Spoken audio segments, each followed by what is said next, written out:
बेचतानी ठेला पलिचे जबरो निमन से ले लो बिछे जबरो ए हो बेचतानी ठेला पलिचे जबरो निमन से ले लो बिछे जबरो ना हेले तो दूसरा को देंगे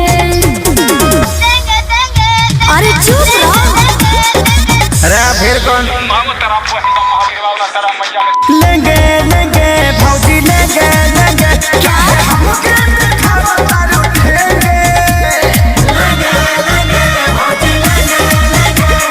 लेंगे लेंगे लेंगे भौजी लेंगे लेंगे।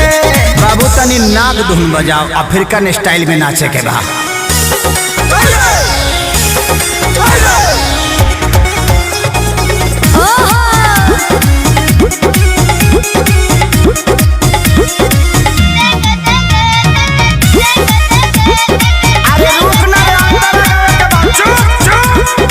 भौजी रूबल बेचो अरे लीची ले लो देखे के पागल बाजार भइल बा हो जवार भइल बा गाछ के फल फलादार भइल बा हो तो यार भइल बा हर ले लो हो पैसा न पावे आज दे दाम उधारे कहे बीमारी दुलारे हे भौजी होई फल रसदारे।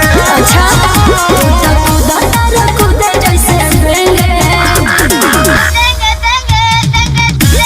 हाई बेंगावा घुस गइल रे फिर कौन भगवे किनारे।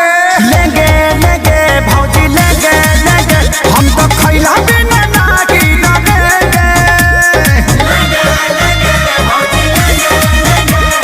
लेंगे लेंगे भौजी ले लेंगे। खाली चिलेबे कर बस दिलेबे कर बस रे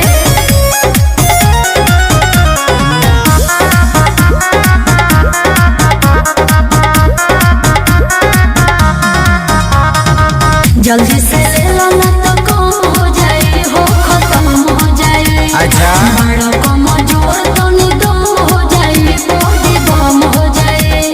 खेसारी खानी अखिलेश खेसारी विकास बार खड़ा ले बखाती दोबारा हे भौजी होई मालदा हर सहारा। बना के आइल बड़ा लोगेंगे